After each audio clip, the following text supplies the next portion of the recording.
കേരളത്തിൻ്റെ ചരിത്രത്തിൽ ആദ്യമായിട്ടായിരിക്കും ഒരുപക്ഷെ ഇതുപോലൊരു മാധ്യമ സമ്മേളനം വിളിച്ചു ചേർക്കേണ്ടി വന്നിട്ടുണ്ടാവുക. സംസ്ഥാന ഭരണ സ്ഥിരാകേന്ദ്രത്തിൻ്റെ പുറത്ത് തെരുവിൽ സംസ്ഥാന മഹിളാ കോൺഗ്രസിൻ്റെ അധ്യക്ഷ ശ്രീമതി ജെബി മേത്തർ എംപിയും സംസ്ഥാന KSU കമ്മിറ്റിയുടെ അധ്യക്ഷൻ ശ്രീ അലോഷ്യ സേവ്യറും സംസ്ഥാന യൂത്ത് കോൺഗ്രസ് കമ്മിറ്റിയുടെ അധ്യക്ഷൻ എന്ന കപ്പാസിറ്റിയിൽ ഞാനും ഇങ്ങനെ ഏതെങ്കിലും ഒരു കാലത്ത് ഇതുപോലെ സംസ്ഥാന അധ്യക്ഷന്മാർക്ക് ഇത്തരത്തിലൊരു മാധ്യമ സമ്മേളനം നടത്തേണ്ടി വന്നിട്ടുണ്ടോ എന്ന് ചോദിച്ചാൽ എൻ്റെ പരിമിതമായ അറിവിൽ ഇല്ല എന്നാണ് ഉത്തരം. എന്തുകൊണ്ടാണ് ഇന്ന് ഈ മാധ്യമ സമ്മേളനം വിളിച്ചു ചേർത്തത് എന്ന് നിങ്ങൾക്കെല്ലാവർക്കും അറിവുള്ള കാര്യമാണ്. ഒരു ചെറുപ്പക്കാരൻ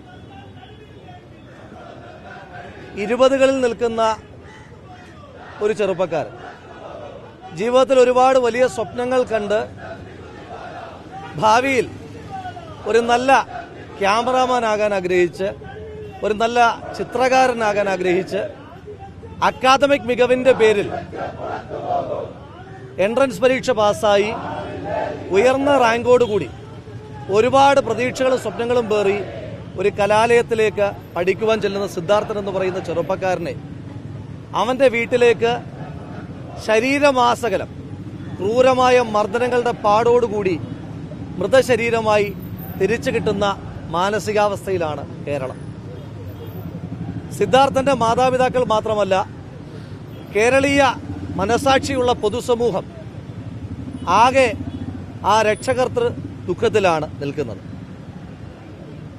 ഈ ദിവസങ്ങളിൽ ഈ കൊലപാതകവുമായി ബന്ധപ്പെട്ട് സംസ്ഥാനം ഭരിക്കുന്ന സർക്കാർ നടത്തിക്കൊണ്ടിരിക്കുന്ന കള്ളത്തരങ്ങൾ, സംസ്ഥാന സർക്കാരിൻ്റെ വിവിധ കൊട്ടേഷനുകൾ സ്വീകരിച്ചുകൊണ്ട് സർവകലാശാല ഉദ്യോഗസ്ഥന്മാർ, പാർട്ടി, സർക്കാരിനെ നിയന്ത്രിക്കുന്ന പാർട്ടി, അതിൻ്റെ ബഹുജന സംഘടനകൾ നടത്തിക്കൊണ്ടിരിക്കുന്ന തുടർച്ചയായ മോബ് ലിഞ്ചിങ്, അതിനൊക്കെ എതിരായിട്ടാണ് നമ്മൾ ഇത്തരത്തിലൊരു മാധ്യമ സമ്മേളനം ഇന്നിവിടെ വിളിച്ചു ചേർത്തിരിക്കുന്നത്.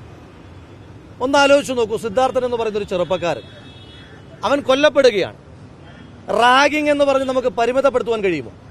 റാഗിംഗ് പോലും ഈ രാജ്യത്ത് നിയമം വഴി സംസ്ഥാന നിയമത്തിന്റെ അടിസ്ഥാനത്തിലും കേന്ദ്ര നിയമത്തിന്റെ അടിസ്ഥാനത്തിലും നിരോധിക്കപ്പെട്ടിട്ടുള്ള ഒരു ക്രിമിനൽ ഒഫൻസാണ്. അപ്പോൾ റാഗിംഗ് അല്ല, ഒന്ന് റാഗിംഗ് ഉണ്ട്. റാഗിംഗ് മാത്രമല്ല, അതുകൂടാതെ സദാചാര ഗുണ്ടായിസം. SFI എന്ന് പറയുന്ന സംസ്ഥാനത്തിനകത്തെ ഏറ്റവും വലിയ ടെററിസ്റ്റ് റിക്രൂട്ടിംഗ് ഏജൻസി ഇന്നും മത്സരിക്കുന്നത് രാജ്യത്തെ ഏറ്റവും വലിയ സദാചാര ഗുണ്ടായിസം നടത്തിയിട്ടുള്ള ഹനുമാൻ സേനയോടും ബജ്രംഗ് ദളിനോടുമൊക്കെയാണ് എന്ന് പറയുമ്പോൾ ഇതിനകത്തെ സദാചാര ഗുണ്ടായിസത്തിന്റെ വ്യാപ്തി നമുക്ക് മനസ്സിലാവുകയാണ്. അതുണ്ട്. ആൾക്കൂട്ട വിചാരണ CPM-നെ സംബന്ധിച്ചിടത്തോളം പുതിയൊരു കാര്യമല്ല. ആൾക്കൂട്ട വിചാരണ, അരിയിൽ ഷുക്കൂറിന്റെ കേസ് നിങ്ങൾക്കറിയാം. ഒരാൾക്കൂട്ടം വിചാരണ ചെയ്തൊരു ചെറുപ്പക്കാരനെ കൊന്നതിന്റെ പശ്ചാത്തലം ഇതിനു മുൻപും CPM-നുണ്ട്. അങ്ങനെ പശ്ചാത്തലമുള്ള CPM ആൾക്കൂട്ട വിചാരണ നടത്തി ഒരു ചെറുപ്പക്കാരനെ ക്രൂരമായി കൊന്നിരിക്കുകയാണ്. ഇതിനുശേഷം ഉത്തരവാദിത്തപ്പെട്ട ആളുകളിൽ നിന്നുണ്ടാകുന്ന റിയാക്ഷനാണ് നമ്മളെ അമ്പരപ്പിക്കുന്നത്. ഇതിനകത്ത് സർക്കാരിന്റെ അനാവശ്യമായ വൃത്തികെട്ട ധൃതിയുടെ ഒന്നാമത്തെ ഉദാഹരണം ഈ സർവകലാശാലയുടെ വകുപ്പിന്റെ മന്ത്രി കൂടിയായ ശ്രീമതി ചിഞ്ചു റാണിയുടെ പ്രസ്താവനയാണ്. ഞാൻ അവരുടെ മാധ്യമങ്ങളിൽ തന്നെ കൊടുത്തിട്ടുള്ള 2 പ്രസ്താവനകൾ നിങ്ങളെ കാണിക്കാൻ ആഗ്രഹിക്കുക.